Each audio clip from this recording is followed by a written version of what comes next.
धुन आ गई इस प्रकार के, ऐसा विचार आ गया।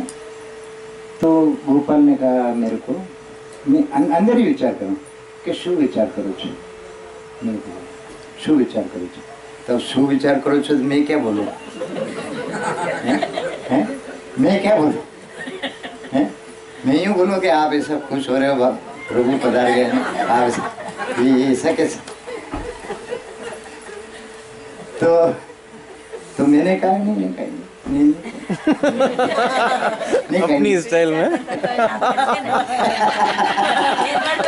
विचारता तो ना पाड़ी नहीं, कोई बात नहीं, कोई बात नहीं। हाँ, नाच पड़ी और क्या। अब ऐसी बात की हाँ कैसे पाड़ो? लोक व्यवहार तो वही था। हाँ, अब क्या करूँ? अब ऐसी अपनी बात अपन कैसे बोले? तो कि ना कहो शू, ना कहो शू। 2-4 बार पीछे बिल्कुल पड़ गए कि नहीं कहो शू, बोलो तो खरा शू बोलो तो खरा। अब जाने क्या, उन्होंने अंतर्यामी, उन्होंने देख लिया कि इसके मन में इस प्रकार की। गुरु क्या होता है, सदगुरु जो होता है, एक बाल बराबर भी शंका अपने शिष्य के मन में होती है तो उसको निकाल, उसका समाधान करता ही है। ये सदगुरु अपने परम कर्तव्य मान करके चलता है।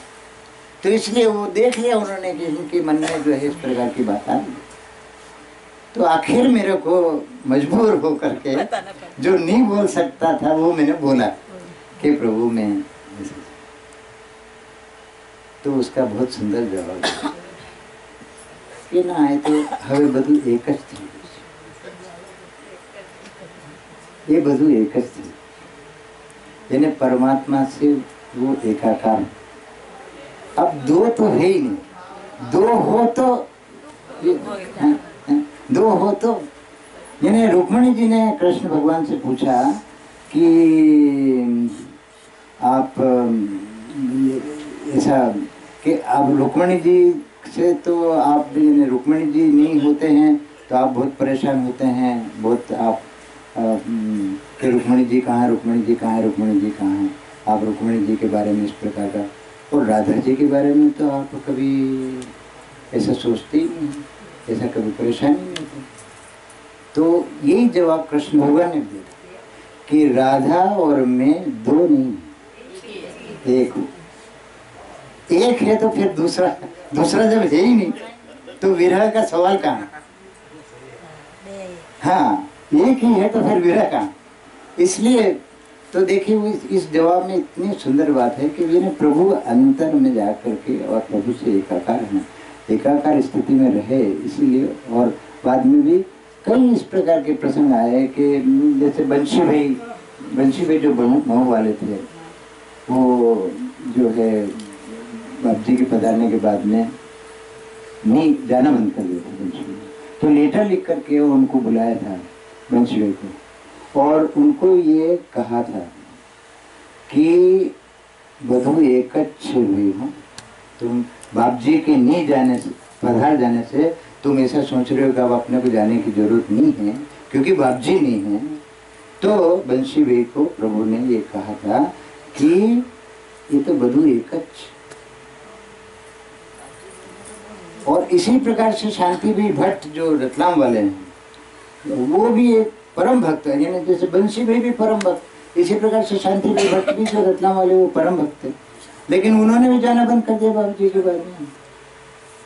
तो फिर बड़ी मुश्किल से वो जब गए शांति भाई, तो शांति भाई को ये प्रभु ने कहा कि ये कहीं गया नहीं, તમે માનો છો બાપજી ચલ્યા ગયા છે પણ એ કहीं गया नहीं, ये અહીં છે।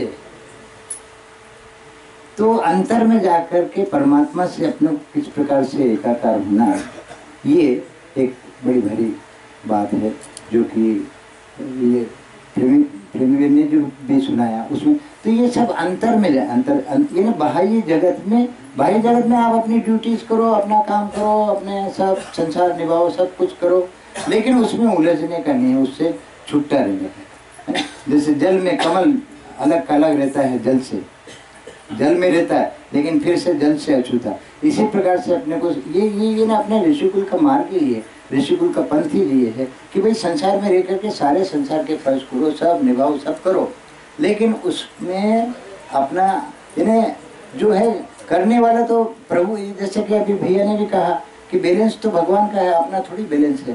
तो इसी प्रकार से जो भी कुछ हो रहा है, जो भी कुछ कर रहा है, वो तो परमात्मा कर रहा है, अपना कोई रोल उसके अंदर नहीं है। अपन आप कर्ता मत बनो, आप कर्ता बनते हो तो आपको तकलीफ होती है, आप कर्ता बनो मत, आप कर्ता हो ही नहीं, कर्ता तो परमात्मा है।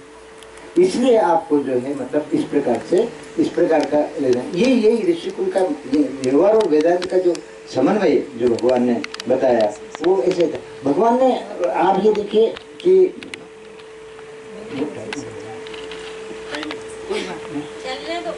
समय की कोई चिंता नहीं है, आप चलने दीजिए। तो व्यवहार और वेदांत के बारे में मैं आपको बताऊं कि व्यवहार और वेदांत में कैसा समन्वय। हाँ हाँ, वो बताया था मैंने। एक बार क्या हुआ कि जब आरती वगैरह की तैयारी होती थी, ये प्रश्न हमने बुक्स में भी दिया है, शायद आपने पढ़ा भी होगा, कि आरती की सारी तैयारी होगी, आरती की तैयारी होती थी तो भगवान का आसन बिछ जाता था, सब श्रृंगार वगैरह, सब हार फूल वगैरह सब कंप्लीट हो जाता था, आसन बिछा देते थे और भगवान का रुमाल वो रख देते थे घड़ी करके पास में देते, और फिर भगवान स्नान करने पधारते थे। स्नान करने के बाद हम लोग जो बिंदु गैन में दूसरे जो कांच वगैरह तैयार रखते थे, कांच रख देते थे, तेल रखते थे, बात करते जाते, जो भी उनको बोलना होता बोलने, आनंद में अब अपने बाल वगैरह उठते, तेल डालते सब।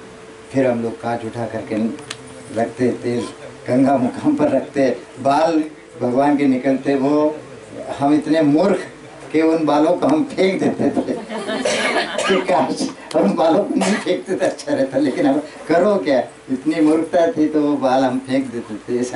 ऐसा सब चलता था। तो ऐसा एक बार प्रभु पूरी तरह से तैयार होकर के और बिल्कुल आसन पर जाकर के विराज गए।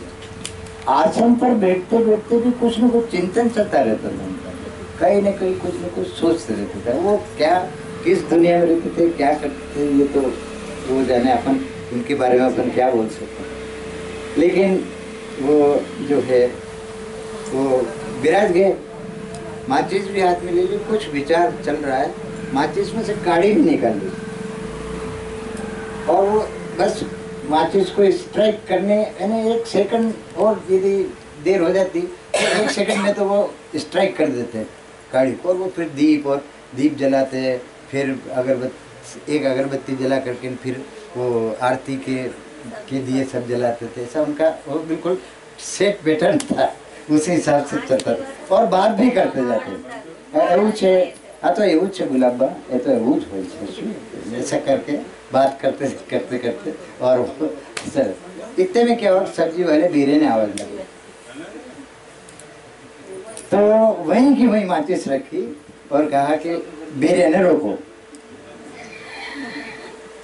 माचिस रख दी, सब आरती वगैरह सब वहीं की वहीं रह गई और खिड़की पर आकर के बीरे से मोल भाव, और खूब मोल भाव करके वो बेचारा दसाने से शुरू करता तो वो 4 आने पर ला करके खत्म करते। वो कहता कि मासी तमें तो खरा छो, आटलू બધું ચાલે, આટલું બધું કે ચાલે, अरे चाले चाले तू आ बेटे 4 आने में जा बोले, और वो भी दे देता।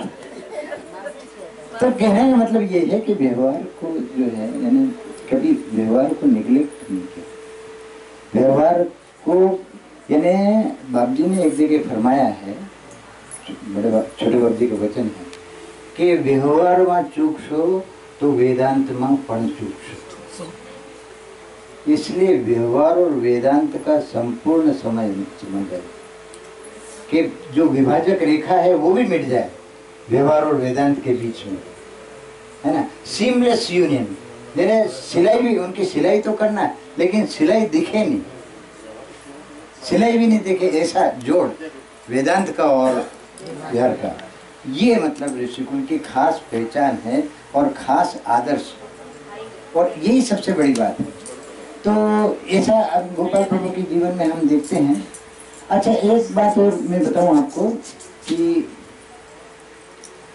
गोपाल प्रभु के जीवन में वो आस्था और श्रद्धा, वो तो खैर स्वयं परमात्मा स्वरूप थे, लेकिन जब सदगुरु